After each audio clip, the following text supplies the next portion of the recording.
అదేవిధంగా మండల ప్రజలకు ధన్యవాదాలు తెలియజేసుకుంటున్నాం, శుభాకాంక్షలు తెలియజేసుకుంటున్నాం.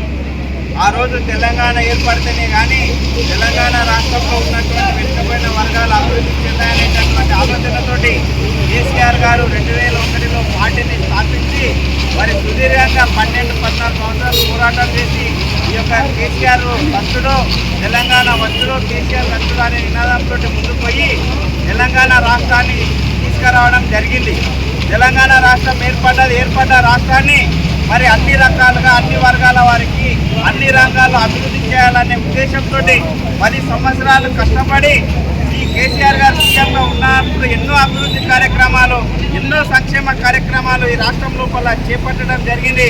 వాటి ఫలితాలు ఈరోజు రాష్ట్ర ప్రజలు అనుభవిస్తూ ఉన్నారు. ఆ రోజు కేసీఆర్ గారే ఈ పార్టీని స్థాపించి మరి పోరాటం చేయకపోయి ఉండింటే మరి తెలంగాణ వచ్చేదో రాదు మరి మన అందరం కూడా ఆలోచన చేయాల్సినటువంటి పరిస్థితి ఉంది. కాబట్టి ఆయన పోరాటం వల్లనే ఈరోజు తెలంగాణ రాష్ట్రం సాధ్యమైంది. వచ్చే తెలంగాణలో 10 సంవత్సరాలు ఎన్నో అభివృద్ధి కార్యక్రమాలు సంక్షేమ ఫలాల నుండి మరి పేద ప్రజలకు ఈరోజు అందుతున్నాయని చెప్పి ఈరోజు మరి ఈ సందర్భంగా తెలియజేస్తా ఉన్నాం. మరి అదేవిధంగా 10 సంవత్సరాలు ఈ రాష్ట్రాన్ని కాపాడినటువంటి సీఎం కేసీఆర్ గారు బీఆర్ఎస్ పార్టీ ఆ విధంగా కాపాడుకుంటూ అన్ని వర్గాల వారిని అభివృద్ధి వైపు తీసుకుపోతున్న తరుణంలో మరి దురదృష్టవశాత్తు మొన్న జరిగిన ఎలక్షన్లో మరి కాంగ్రెస్ పార్టీ అధికారంలోకి వచ్చింది.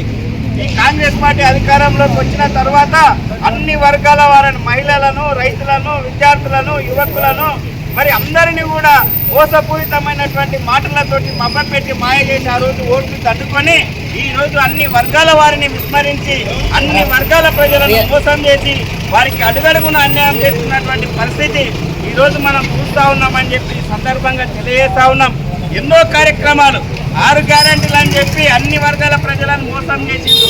మరి ఈ రోజు చూస్తూ ఉన్నాం గతం లోపల ప్రతి 2 గ్రామాలకు ఒక వడ్ల సెంటర్ ఏర్పాటు చేసి ఎక్కడ కూడా రైతులకు ఇబ్బంది లేకుండా అక్కడ ఉన్నటువంటి ఎమ్మెల్యే గారు కానీ రాష్ట్ర ప్రభుత్వం కానీ మిగతా పాలకవర్గం మనోళ్ళందరూ కూడా ఎప్పటికప్పుడు అప్డేట్ చేసుకుంటూ రైతులకు ఎక్కడ ఇబ్బంది లేకుండా ఒడ్లు ఎప్పటికప్పుడు సేకరించి మరి రైస్ మిల్లులకు అక్కడిక్కడ పోయి పంపించే పరిస్థితి. ఈ రోజు ఏముంది పరిస్థితి అంటే వడ్ల సెంటర్లో తీసుకుపోయి నెల అయినా కూడా వడ్లని దోకే పరిస్థితి లేదు. అంటే ఇంత అధ్వానమైనటువంటి పరిస్థితి ఈరోజు కాంగ్రెస్ ప్రభుత్వం లోపల ఉంది. రాబోయే రోజుల్లో ఏదైతే ఆ రోజు ఉద్యమ స్ఫూర్తితోటి తెలంగాణ ఏర్పడితేనే ప్రజల బతుకులు బాగుపడతాయనేటటువంటి ఉద్దేశంతో ఆ రోజు పోరాటం చేసి మరి తెలంగాణ వచ్చిందో ఈ రోజు కూడా ఈ కాంగ్రెస్ పార్టీని ఈ రాష్ట్రంలో నుండి తరిమి కొట్టి రాబోయే రోజుల్లో మళ్ళీ కేసీఆర్ గారు సీఎం అయితేనే టీఆర్ఎస్ పార్టీ అధికారంలో వస్తేనే కానీ ప్రజలు అనుకున్న విధంగా ఫలితాలు పొందారు, ప్రజల బ్రతుకులు బాగుపడవని చెప్పి సందర్భంగా తెలియజేసుకుంటూ ఇంతకుముందు పెద్దలు చెప్పినట్ల ఏదైతే ఇదే విధంగా ఏదైతే ఈ విధంగానే అందరం కలిసికట్టుగా ఐక్యంగా ఎక్కడ ఏ గ్రామం లోపల ఏ సమస్య ఉన్నా మరి మండల నాయకులకు చెప్పండి, మేము కూడా పెద్దవాళ్ళకి చెప్పి మన సమస్యలు ఏమున్నా పరిష్కరించే విధంగా అవసరమైతే పోరాటం చేసే విధంగా కొత్త దేనికైనా తయారు. ఎవరు కూడా ఎక్కడ భయపడేది లేదు, అందరూ కూడా గట్టిగా ఉన్నారు. కాబట్టి ఈ ఉన్నోళ్ళు ఎవరికి ఏ సమస్య వచ్చినా అందరికీ తెలియపరిచి ఆ విధంగా ముందుకు పోదామని చెప్పి తెలియజేసుకుంటూ మరొకసారి ఇక్కడికి వచ్చినటువంటి వారు ప్రతి ఒక్కరికి కూడా పేరు పేరున నమస్కారాలు, ధన్యవాదాలు తెలియజేసుకుంటూ ఇంతటితో ముగిస్తున్నాను.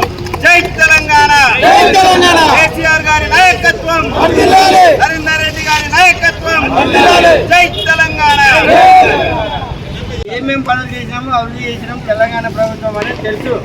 ఇప్పుడు కాంగ్రెస్ వాళ్ళు వచ్చే సీఎం సీఎం సీఎం అనేటలకు పోయినసారి ఇదే జెండాకు ఇంతమంది లేకుండా అంటే ఇప్పుడిప్పుడే మనకు కూడా ధైర్యం వస్తున్నది. మీరు ధైర్యం చేస్తున్నారు, జనాలు తయారున్నారు.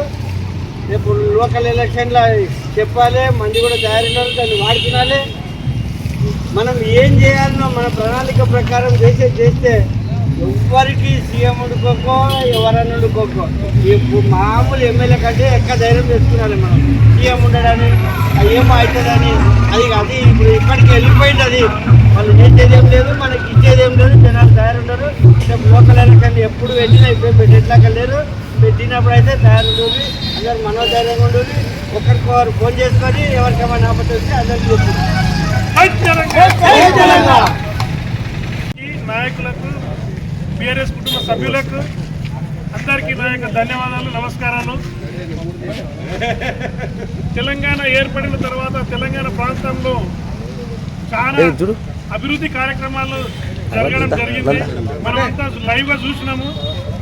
అయితే ప్రస్తుతం ఇప్పుడున్నటువంటి అధికార పార్టీ ఏ రకమైనటువంటి రైతులకు న్యాయం చేయడం లేదు.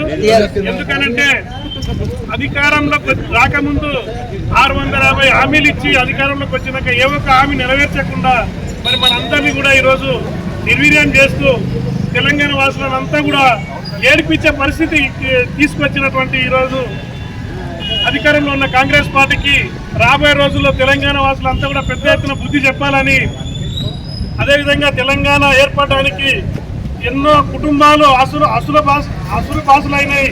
ఎందుకంటే చాలా ఈ సందర్భానికి వచ్చిన ప్రతి ఒక్కరికి ధన్యవాదాలు తెలియజేసుకుంటూ ముగిస్తున్నారు.